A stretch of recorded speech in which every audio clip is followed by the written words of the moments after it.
Bonjour à tous. Je suis dans la joie parce que c'est aujourd'hui que je totalise 50 ans. Et j'ai béni le Seigneur pour toutes ses merveilles, pour sa grâce qu'il m'a accordée. 50 ans, c'est un demi-siècle. Mais également, j'ai un témoignage qui me permet aujourd'hui de publier ces hauts faits. C'était un certain 1er août 2022, alors que je revenais de l'église parce que je suis chrétienne et servante du Seigneur. Je revenais de l'église et j'ai connu un accident. J'étais à bord de ma voiture. J'étais moi-même au volant et j'ai raté mon frein. Je suis allée cogner les bordures. Et tout de suite après, on n'avait rien eu parce que j'étais avec mon fils. En tout cas, je n'avais pas un choc quelconque. Mais arrivé à la maison, un jour après, je me suis retrouvée dans une situation compliquée parce que je ne savais plus marcher. Et on m'amène à l'hôpital. Arrivé là-bas, les tableaux étaient noirs, les intestins étaient bloqués, ma jambe gauche paralysée avec des douleurs atroces parce que je ne savais même plus retourner de mon lit. Et après analyse, on nous dirait que ma moelle épinière était touchée, donc il y avait une contusion dans ma moelle épinière et qu'après m'être soumis à des traitements et la rééducation, je devrais à nouveau remarcher, mais cela ne s'est pas passé comme ça. C'est ce que je vais dire ici. Comme la Bible nous dit, quand tu traverses la vallée de l'ombre de la mort, tu ne crains aucun mal, parce qu'il est avec nous. Et cette traversée, ça peut prendre un jour. Cette traversée, ça peut prendre 2 jours. Cette traversée, ça peut durer longtemps. Et c'était mon cas. Vous savez, vous pouvez tomber malade ou avoir des maux de tête, prendre de l'aspirine et voir les douleurs partir. Mais il y a des fois où vous tombez malade, malgré les traitements, malgré les médicaments, ça reste toujours là, ça demeure. Et là, tu te poses des questions. C'est ça mon cas. Alors, je vais vous dire ce qui s'est passé à l'hôpital. Comment Dieu m'a visité. Mais d'entrée de jeu, déjà, je vous dis que cette maladie, ça m'a pris au moins 6 mois déjà au pays. Et dans les 6 mois, j'ai fait des allers-retours de l'hôpital durant 2 mois. Mais j'ai vu la main de Dieu. La main de Dieu m'accompagnait dans toutes les étapes par lesquelles je suis passée. Déjà pour la première fois, comme je vous ai dit que ma jambe, j'avais perdu la mobilité de ma jambe gauche. Alors, 10 jours après, les médecins, non, c'était le 9e jour, le médecin me dit que voilà, pour ta situation, tout ce qu'on a pu faire, la jambe ne bouge pas toujours. En tout cas, je vous conseillerais d'aller dans un pays de l'Europe pour des soins appropriés. Et ce jour-là, j'étais triste. Mais en même temps, j'ai crié au Seigneur. J'ai crié au Seigneur pour dire, le Dieu que je sers, il est fidèle, il est capable. S'il a guéri hier, il peut guérir aujourd'hui. Alors la nuit, j'ai dormi, même pas dormi parce que j'ai passé des nuits, des journées, des nuits entières sous la souffrance. Alors dormir c'était compliqué. Je me suis assoupie et j'ai vu un homme entrer dans la chambre vêtu en blanc comme un médecin qui me demandait de passer mon pied dans un dispositif en bois pour faire les tests de ma jambe. Et c'est ce que j'ai fait. Après, il me dit, voilà, tu as réussi au test.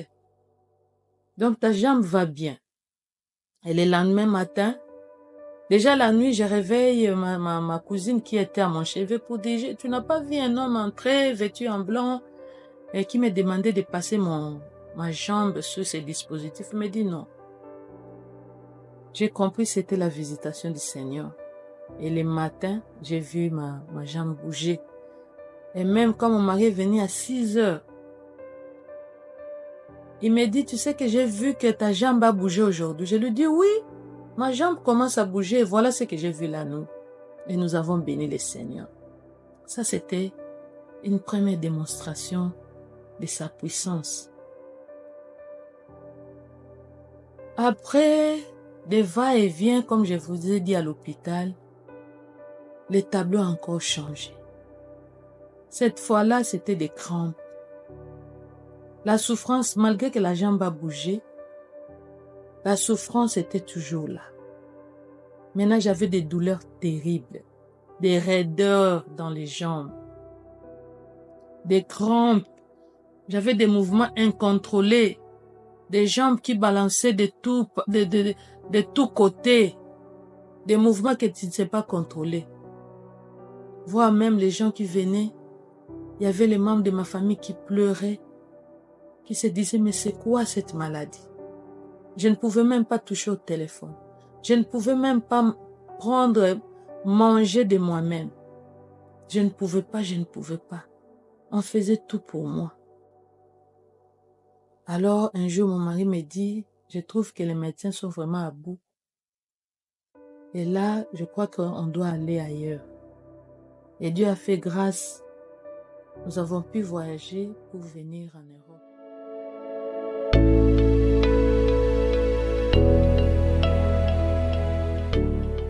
Le médecin qui me reçoit me dit que madame, pour que tu remarches, il te faut 3 ans.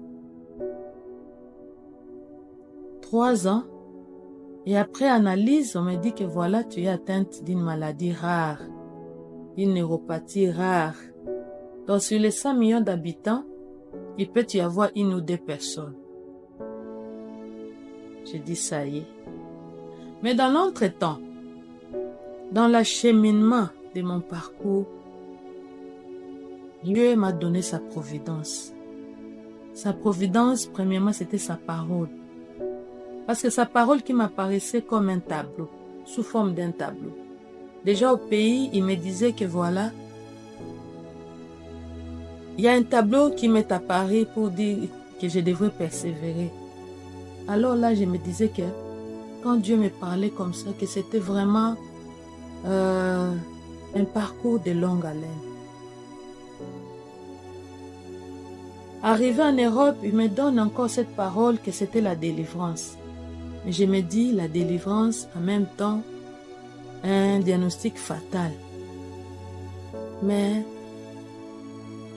j'étais confiante. Parce que comme j'avais dit, je vous ai dit, j'ai vu la main de Dieu m'accompagner dans toutes les étapes. J'ai reçu sa parole et j'ai reçu le soutien des frères et sœurs dans la foi de l'Église qui étaient là en train de prier, qui ont organisé des chaînes de prière et je sentais en moi-même que des gens priaient pour moi. Et je ne cessais de proclamer la fidélité de Dieu plutôt. Et je savais que Dieu allait se glorifier dans ma situation. Alors, au retour de la maison, parce que j'étais avec ma fille, je reçois l'appel de ma belle-sœur qui me dit, voilà, qu'est-ce qu'on a dit par rapport aux examens. Je lui dis, voilà. Ce qu'on m'a dit, il me dit, ne cède pas à ces paroles. Ne lâche rien. Moi, Dieu m'a montré que tu avais connu une situation compliquée dans ta vie. Un événement compliqué. Mais Dieu t'avait secouru par après et on s'est dit, on avait peur pour rien. Donc ne lâche pas. Avant le mois de juin, moi je te dis que tu vas marcher. Alors, j'ai saisi cette parole. Comme je disais tantôt, comment j'ai vu la main de Dieu m'accompagner par sa providence. Il y avait sa parole qui m'accompagnait pour m'assurer. Il y avait le soutien de l'église, des frères et sœurs qui étaient toujours là à mon chevet, qui venaient, qui priaient, même à distance, qui m'assistaient. Mais troisièmement, c'était les témoignages. Les témoignages d'un frère que j'ai suivi par la chaîne AMC. Un frère, un matin comme ça, on se réveille. Comme d'habitude, ma fille voulait m'aider à me remettre, parce que chaque matin, il le faisait, à me remettre sur le fauteuil roulant. Alors, on était dans la prière, on suivait cette émission d'AMC. Tout d'un coup, il y a un témoignage qui tombe d'un frère qui était atteint de la même maladie. Pas la même maladie, mais une maladie cousine à la maladie qu'on a diagnostiquée et qui était guéri miraculeusement. Alors, il témoignait de la grandeur de Dieu, de comment Dieu l'a délivré, comment Dieu l'a guéri. Et tout de suite, j'ai crié à ma fille, j'ai dit, voilà, moi, c'est la prochaine. Seigneur, c'est moi la prochaine pour témoigner de ta grandeur. Et quelques jours, je crois une semaine ou 2 semaines, j'avais vraiment cette foi, cette ferme assurance. Et un matin, je me disais à moi, c'est aujourd'hui. C'est aujourd'hui. C'est aujourd'hui mon jour. J'ai demandé à ma fille, est-ce que tu peux m'aider à me tenir, à m'appuyer sur tes bras? Comme ça, je vais essayer de me tenir debout.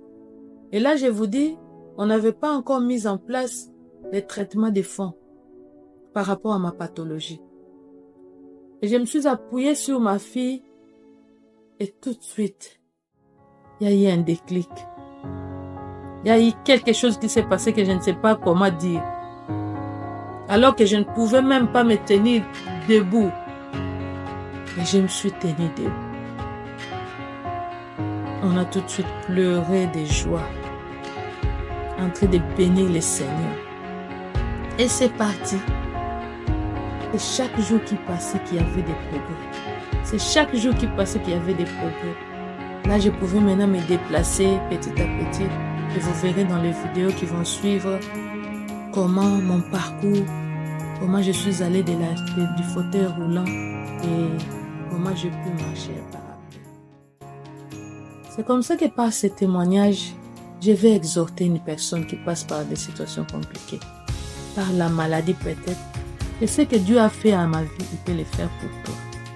Que ce Dieu-là, il est capable. Au ciel, nous avons quelqu'un. Le ciel n'est pas vide. Le Dieu de la Bible à qui j'écris, il est vivant, il est réel. Il peut le faire à toi. Il suffit seulement d'avoir la foi, de croire. Parce que tu ne peux pas croire en l'air, parce que tu ne peux pas croire dans le vide, de croire à sa parole. La parole de Dieu est esprit et vie. Cette parole est vivante. Cette parole qui nous dit, c'est par ces meurtrissures que nous sommes guéris et qui nous guérit de toute maladie. Et quand tu traverses la vallée de l'ombre de la mort, de ne craindre aucun mal. Cette parole-là est vivante.